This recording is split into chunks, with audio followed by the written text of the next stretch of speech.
Have you ever noticed how simply being yourself makes some people uncomfortable? You're not rude. You're not arrogant. Yet your quiet confidence seems to shake the room. They say they want authenticity, until they meet someone who actually lives it. Then suddenly, honesty becomes too intense, and self-respect becomes intimidating. You don't have to raise your voice to make others uneasy. Sometimes your calm strength says more than 1,000 words ever could. People seem uneasy around you, even when you haven't done anything provocative. You draw clear boundaries, and suddenly, you're labeled as difficult. You speak your truth, and they call you too intense. You pursue your goals with quiet determination, and somehow that's intimidating. So, you start to wonder, is something wrong with me? Here's the truth. There's nothing wrong with you. You're simply living authentically, guided by your own principles instead of social approval. But in a world where many bend their values just to keep the peace, your consistency becomes a mirror. It reflects their compromises, their fears, and their dependency on validation. When you maintain boundaries others can't. When you embrace silence that makes them restless. When you don't seek the same approval they constantly chase. Your strength silently exposes their struggles. They feel judged not because you judge them, but because your choices make them confront their own. This isn't arrogance. It's not about superiority. It's about integrity in a world built on comfort and compromise. And integrity, by its very nature, unsettles those who lack it. Your strength isn't a flaw. It's just inconvenient for those who wish everyone else would stay uncertain and agreeable. Marcus Aurelius once said, "You have power over your mind, not outside events." Realize this, and you will find strength. He understood that inner strength often intimidates those who measure worth through attention and social approval. Today, we'll explore 11 signs your personality is so strong, it intimidates others, not because you seek dominance, but because your presence exposes what others hide. Pay special attention to the 7th sign, because it reveals the hidden reason why your self-sufficiency makes people uneasy about their own emotional dependence. By understanding this, you'll learn how to stay authentic without hardening into unnecessary rigidity. If this video brings you insight and self-awareness, please take a moment to like and subscribe, so this message reaches those who need it most. Now, let's begin. Sign number 1. You have unshakable boundaries. Your boundaries are clear, consistent, and non-negotiable.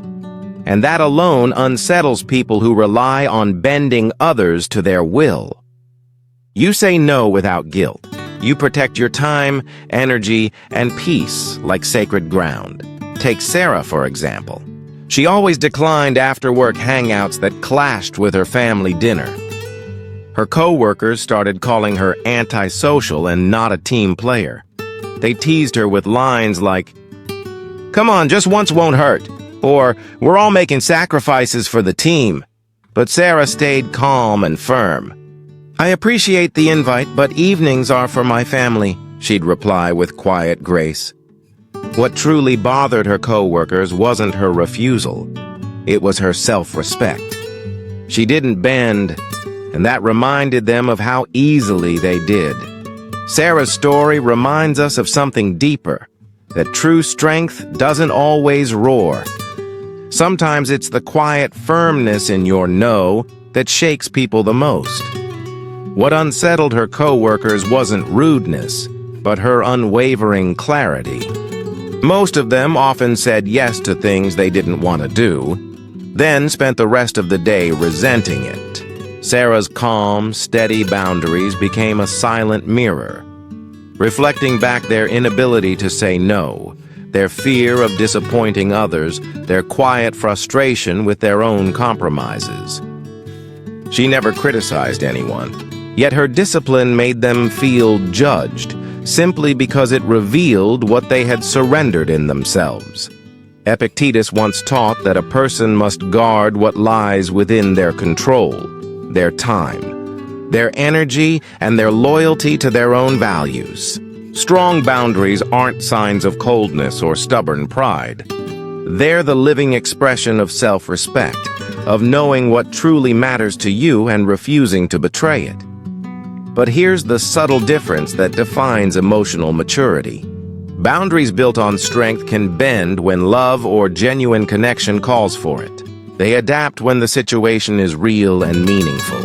Boundaries built on rigidity, however, refuse to move, not out of principle, but out of fear. They become walls that protect you from everything, including the people who truly care. Strong people set limits to protect their peace while still remaining open to intimacy and understanding. Rigid people build fences so high that nothing can reach them, not even kindness. That's why your unshakable boundaries can intimidate those who can't say no. The ones who overextend themselves, who say yes to everyone but themselves, who secretly resent how often they abandon their own priorities. Your clarity forces them to face their own confusion. Your calm self-assurance quietly exposes their emotional chaos.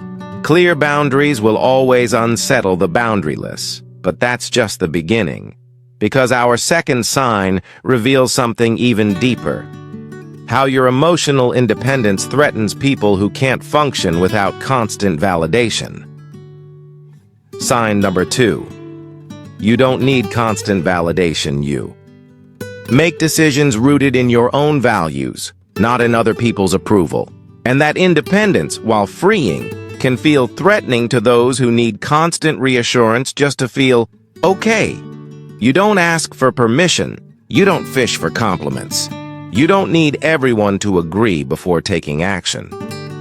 When Michael decided to quit his corporate job and start his own business, he didn't spend months seeking advice from everyone around him.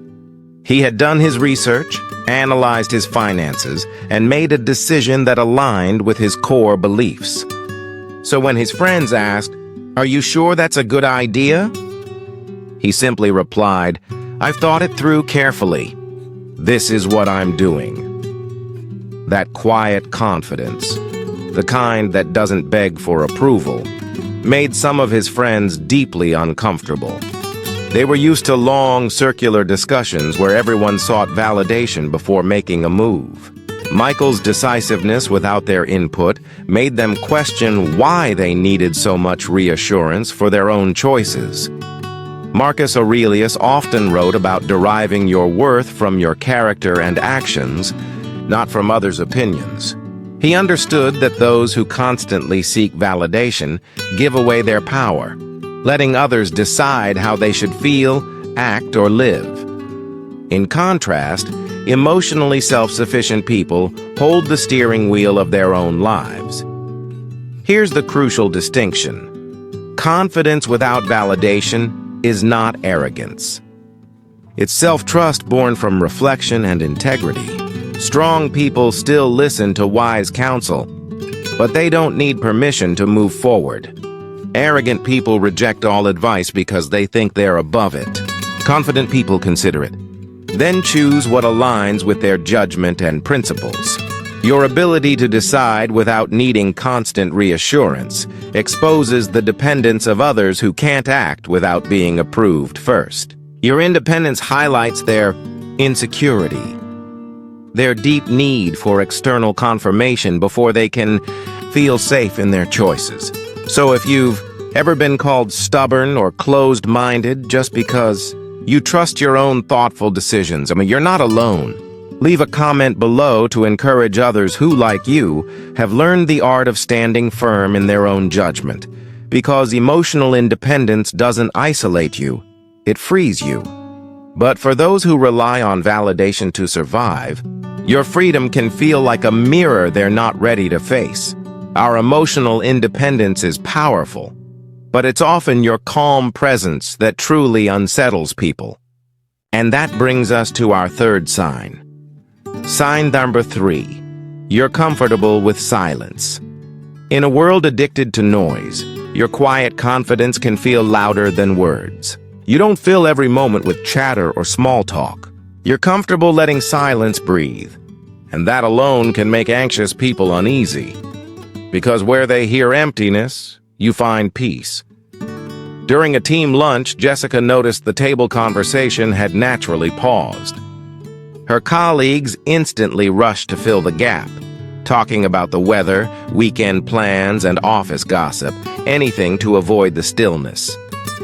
Jessica, however, simply continued eating, calm and relaxed, perfectly content in the quiet moment.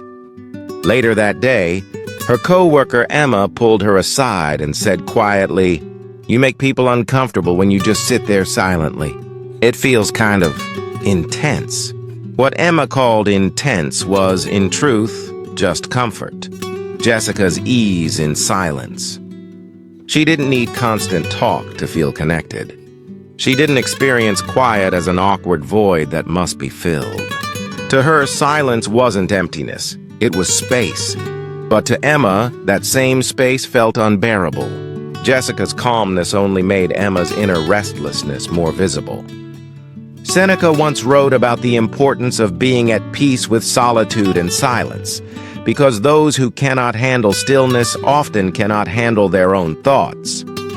They crave endless stimulation, background music, notifications, constant conversation, to drown out what might rise to the surface when things go quiet. And sometimes silence is like a mirror. It reflects what we've been running from. But here's the key distinction. Comfort with silence that comes from inner peace is very different from using silence as a weapon.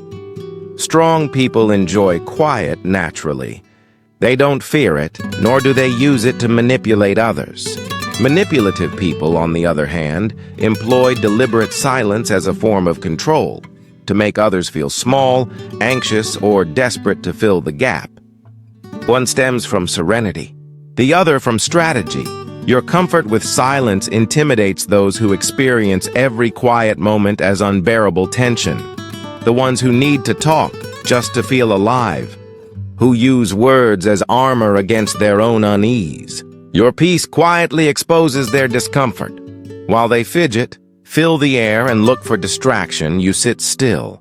And your stillness reveals everything, because true calm doesn't demand attention. It simply exists. And in your quiet presence, others can no longer hide from the noise inside themselves. But silence isn't the only thing that unsettles people. Our fourth sign reveals another truth: how your intellectual depth threatens those who've never questioned their own beliefs. Sign number 4. You challenge ideas, not people. You don't attack people. You question their assumptions. You ask why instead of simply nodding along. And while you're genuinely curious about the reasoning behind beliefs, many interpret your questions as personal criticism. During a family dinner, Daniel's uncle made a sweeping remark. Young people today have no work ethic. Most would have stayed quiet or changed the subject. But Daniel, calm and sincere, asked, "What makes you think that, Uncle? Compared to which generation?" His tone wasn't mocking, it was thoughtful. But his uncle stiffened immediately. "Why are you attacking me? I'm just sharing my opinion." Daniel wasn't attacking anyone. He was simply asking his uncle to examine the roots of his statement. But because his uncle had never questioned that belief, even a gentle request for reasoning felt like an attack. Daniel's quiet curiosity held up a mirror, and his uncle didn't like what he saw. That's the power of depth. When you question ideas instead of people, you're not trying to win, you're trying to understand. But those who equate questioning with conflict mistake your curiosity for judgment, because they've never practiced thinking beyond agreement. Daniel's story reminds us that curiosity takes courage, because asking honest questions often exposes the shaky ground beneath, someone else's confidence. And that brings us to our fourth sign's deeper truth: understanding the difference between seeking truth and seeking dominance. The power of questioning. Seeking truth. Not superiority. Socrates devoted his life to asking questions that revealed how little people actually understood the things they claimed to know.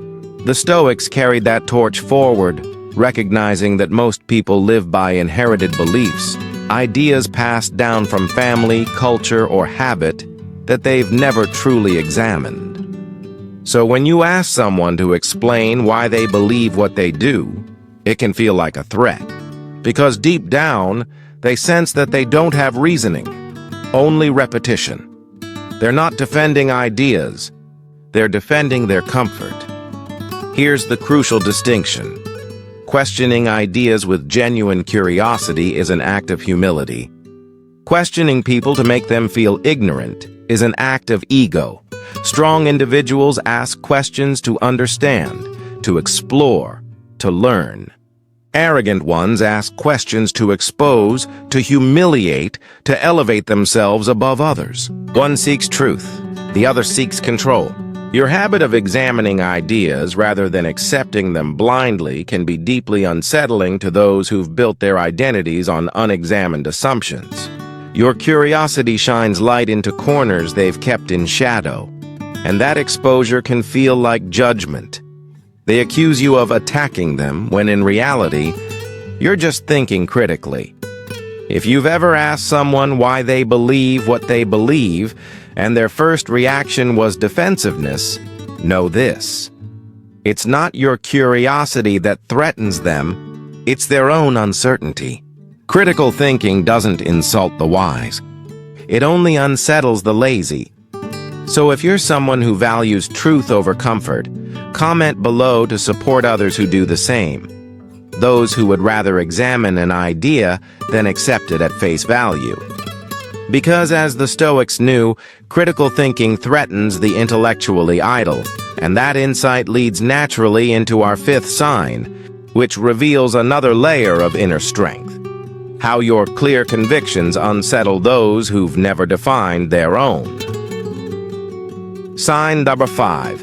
You have strong convictions, you know what you believe, and more importantly, you know why. And that alone can make others uncomfortable, especially those whose values shift with social approval or convenience. Your moral clarity acts like a mirror.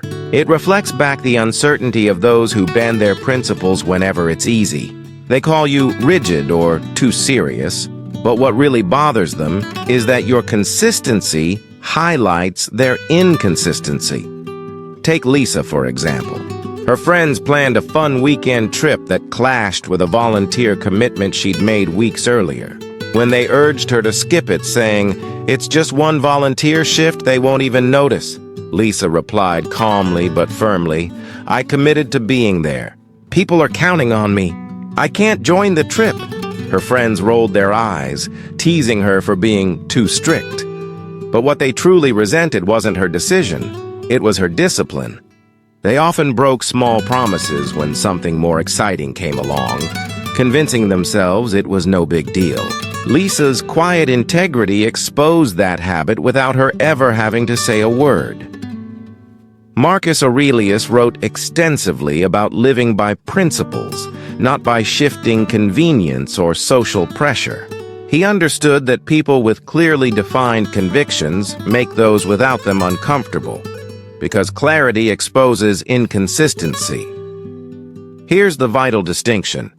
Strong convictions come from reflection, understanding, and growth. They're flexible enough to evolve with new wisdom, but grounded enough not to crumble under pressure. Rigidity, on the other hand, comes from fear, from clinging to beliefs never truly examined. Rigid people confuse stubbornness with strength. They don't grow, they just hold tight. True conviction isn't about refusing to change. It's about knowing why you stand where you stand and being willing to evolve when wisdom calls, not when convenience tempts. Our strong convictions from the previous section reveal something powerful. A life built on examined values rather than convenience. And that kind of clarity naturally unsettles those who bend their morals depending on the room they're in. Sign number 6. You're brutally honest, even with compassion, your day. Clear sense of what you stand for intimidates people who constantly shift their values to fit the social context. The ones who say one thing but do another when it's convenient. who talk about being a good person, but can't define what that really means. Strong convictions expose that contrast. And your next trait, your ability to tell the truth kindly but firmly, magnifies it even more. You are brutally honest, but not cruel. You speak the truth with sincerity, never dressing it up to make it easier to swallow, yet always with care for the person receiving it. People who are used to comforting lies often find your honesty jarring, almost shocking, because you refuse to participate in illusions. When Rachel's friend asked for feedback on her new business idea, most of their circle responded with vague, polite encouragement. "Sounds interesting," or "You should totally go for it." But Rachel, who had real experience in that industry, answered differently. She took a deep breath and said, "I care about you, so I'm going to be honest. That market is already overcrowded, and your pricing model won't even cover your costs. Have you considered this alternative instead?" Her friend was hurt. She complained to others that Rachel was negative and unsupportive. But 6 months later, after adjusting her strategy based on that honest feedback, she came back to say thank you. "Everyone else told me what I wanted to hear," she admitted. "You were the only one who cared enough to tell me the truth." That's the heart of real integrity. As Seneca wrote, "An honest friend is a rare blessing, one who dares to wound for your healing rather than flatter for your downfall." People who tell comfortable lies aren't being kind. They're protecting their own comfort. True care often requires the courage to make someone uncomfortable in the short term, so they can grow in the long term. Here's the critical distinction. Honest communication with compassion versus cruelty disguised as honesty. Strong people tell the truth not to hurt, but to help. They think carefully about timing, tone, and purpose. Cruel people, on the other hand, use brutal honesty as a weapon, caring more about being right than being kind. Your dedication to truth over pleasant fiction intimidates those who prefer the safety of lies. They'd rather hear, "You're fine," than face what needs to change. They mistake your clarity for criticism because deep down, they know truth threatens their comfort. So if you've ever been called too honest or too direct simply because you spoke truth with kindness instead of offering sweet lies, you're not wrong. You're just brave enough to value reality over reassurance. Comment below to encourage others who, like you, believe that honest communication is the highest form of care. Because the truth may sting for a moment, but lies rot slowly over time. And you refuse to contribute to that decay. But honesty is only one part of true strength. Our seventh sign reveals something even deeper, a quiet kind of confidence that unsettles people more than any truth ever could. Sign number 7. You're completely self-sufficient. This one is particularly revealing.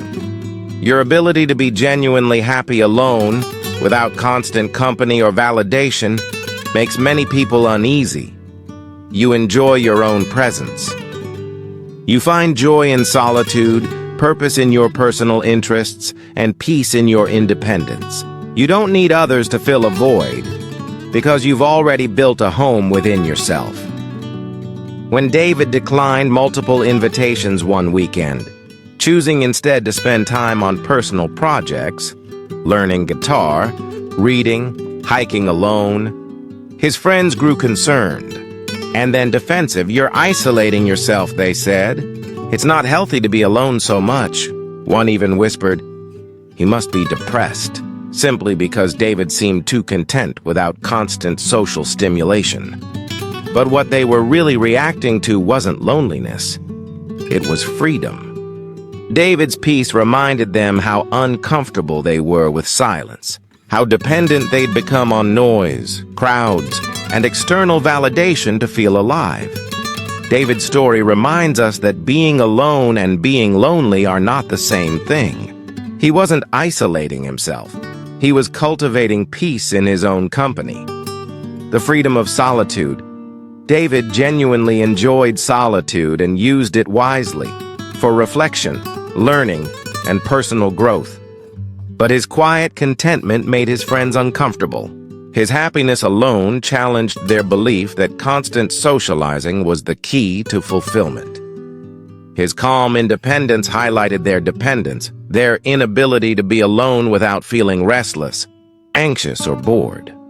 Marcus Aurelius often withdrew into solitude for deep reflection, understanding that self-sufficiency creates freedom, the kind of freedom that comes from not needing others to feel whole. The Stoics knew that people who can't be alone rarely experience genuine connection with others either. Why? Because they use company to fill a void, not to truly connect.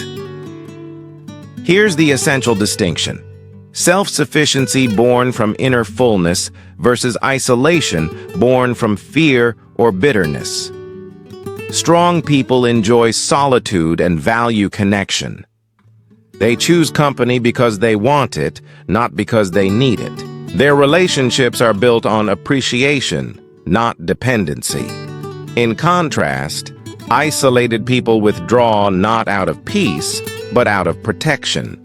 They avoid connection because past hurt taught them to fear it. One form of solitude is contentment, the other a wall. Your genuine happiness in your own company can intimidate people who experience silence as unbearable emptiness, a void they rush to fill with any distraction available. Your peace reveals their discomfort. Your ability to sit quietly with yourself exposes how deeply they rely on others' presence just to feel okay. They fear stillness because stillness makes them meet the one person they've been avoiding, themselves. True self-sufficiency is emotional independence. It's not about rejecting the world. It's about not being enslaved by it, and that emotional balance naturally leads to our 8th sign, another kind of strength that quietly commands respect. Your ability to remain calm under pressure. Sign number 8. You stay calm under pressure. Your composure during chaos often unsettles people who rely on panic to feel involved. When things go wrong, you don't explode, you analyze. You think clearly, stay focused, and act effectively. To anxious people, that calm can feel almost threatening, as if your steadiness is judging their fear. During a major project crisis, when a key deadline was suddenly moved up by 2 weeks, Emma's team erupted into panic. People were sighing, pacing, venting, saying, "This is impossible! We'll never make it!" Emma didn't join the noise. She took a breath, listened, and then said calmly, "Okay, this is tough, but let's break it down. What can we delegate? What can we simplify? Who can we ask for help?" Her grounded tone silenced the room. But instead of feeling comforted, some teammates grew irritated. Later, one even complained, "Emma acts like nothing bothers her, like she doesn't even care." But Emma did care. Her composure wasn't indifference. It was emotional regulation. She chose to respond instead of react, and that choice exposed something uncomfortable: how unregulated others were in comparison. Epictetus taught that we cannot control external events, only our responses to them. Maintaining calm under pressure isn't about suppressing emotion. It's about mastering it. It's about feeling fully, yet choosing wisely. Here's the key distinction: calm composure from emotional regulation versus cold detachment from suppression. Strong people feel stress, but they channel it into focus, into action. Detached people suppress it, mistaking numbness for strength. One shows emotional maturity, the other, emotional avoidance.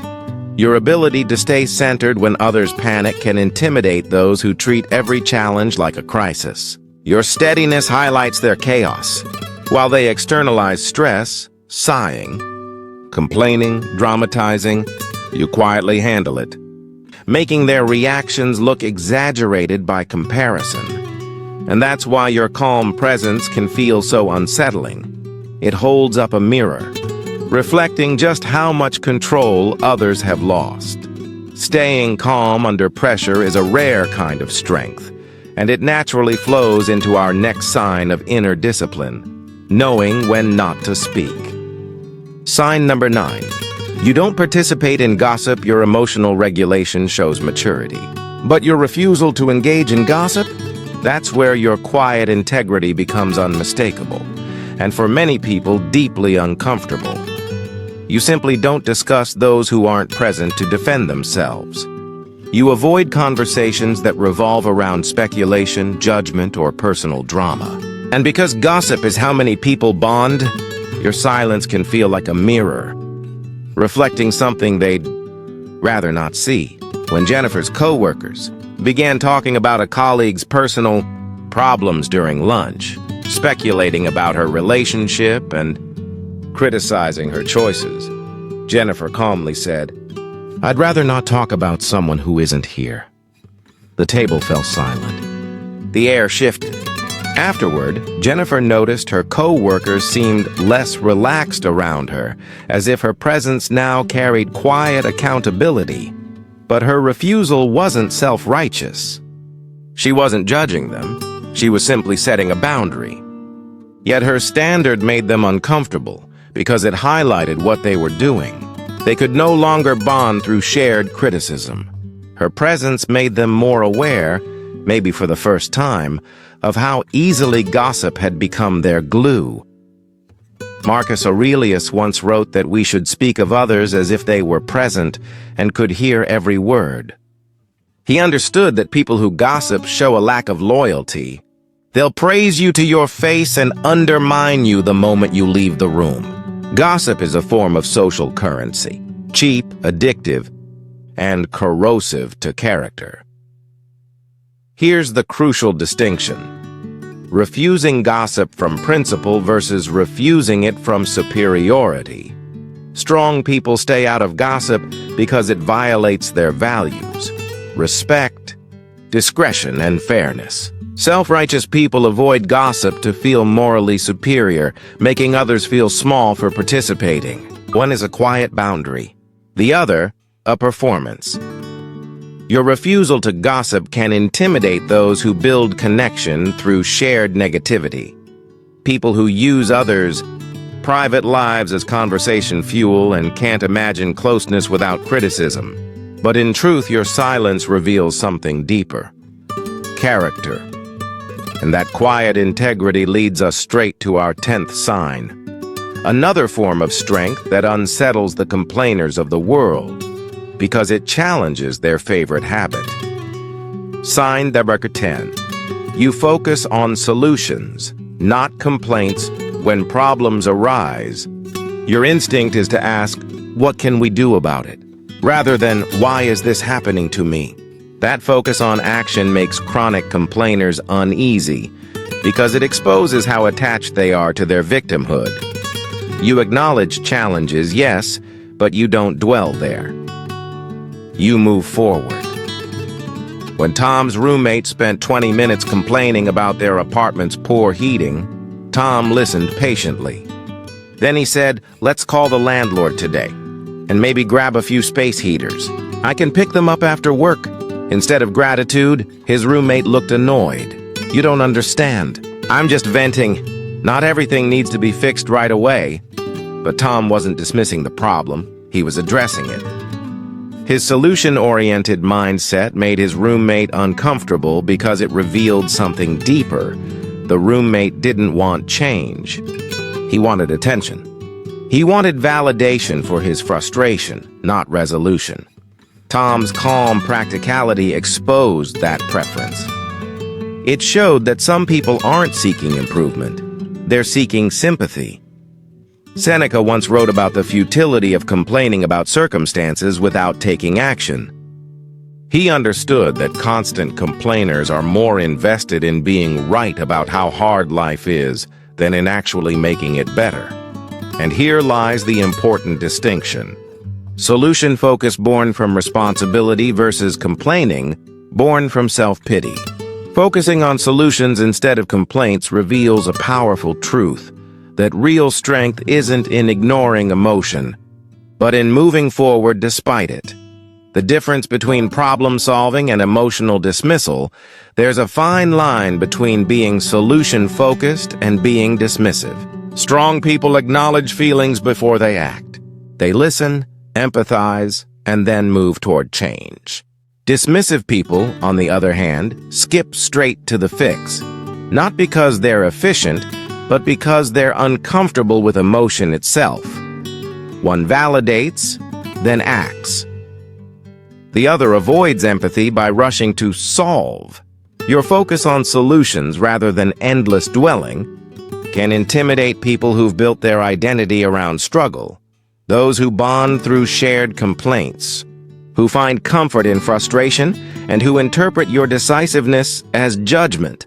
To them, your forward movement feels like rejection of their pain, even when your intention is simply to help. If you're someone who naturally shifts from acknowledging problems to finding answers, and others have accused you of not understanding when all you wanted was to fix things, you're not cold. You're just wired for progress. Type our action over complaint in the comments to encourage others who choose to focus their energy on solutions instead of suffering, because solution focus reveals agency. It shows you believe your actions matter more than your excuses. And that brings us to the final sign, one that encapsulates everything we've explored so far, a trait so quiet yet so powerful. It often unsettles those still trapped in self-criticism and doubt. Sign number 11. You accept yourself completely. You know your strengths and your flaws, without shame and without arrogance. And that level of self-acceptance can be unsettling in a world addicted to constant self-improvement. During a conversation about New Year's resolutions, everyone around Amanda listed elaborate plans to fix themselves, to lose weight, to be more organized, to be more confident, more productive, more social. When it was Amanda's turn, she smiled and said simply, "I'm working on a few career skills, but overall, I'm pretty content with who I am." The room fell quiet. Her friends looked at her with a mix of surprise and discomfort. "So, you don't think there's anything about yourself you need to change?" one asked, half joking but clearly unsettled. Amanda replied calmly, "I'm always growing, but I don't see myself as broken. I accept who I am even while improving." Her words hung in the air. Her friends shifted in their seats. They bonded through shared dissatisfaction, through constant talk about fixing themselves. And Amanda's quiet contentment disrupted that bond. Her piece highlighted their dependence on self-criticism as a form of belonging. Marcus Aurelius wrote about accepting your nature while striving for virtue, understanding that real growth doesn't come from shame, but from self-respect. The Stoics knew that people who can't accept themselves will never truly change. They'll simply trade one form of self-rejection for another. Here's the vital distinction.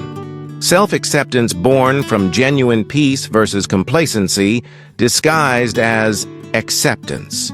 Strong people accept themselves while continuing to evolve.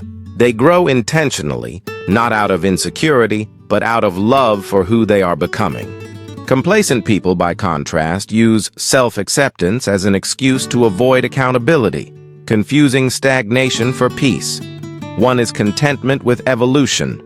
The other is stagnation defended as self-love. Your ability to accept yourself without performing constant self-improvement makes others uncomfortable, especially those whose entire identity depends on the idea that they're never enough. But intimidation has never been your goal. It's simply the side effect of living authentically in a world where compromise is the norm. Your strength doesn't need to be loud. It doesn't need to make others feel small. It just exists. Calm, grounded, self-assured. So stay authentic. Know the difference between strength and rigidity. Live firmly but compassionately. Maintain boundaries, yet stay open to connection. If this video helped you see your strength more clearly without feeding your ego, Remember to like and subscribe for more Stoic wisdom on balancing virtue with compassion, and tell me in the comments, which sign resonated with you the most? How do you balance strength with openness? Because true strength doesn't need to overpower. It simply lives in truth.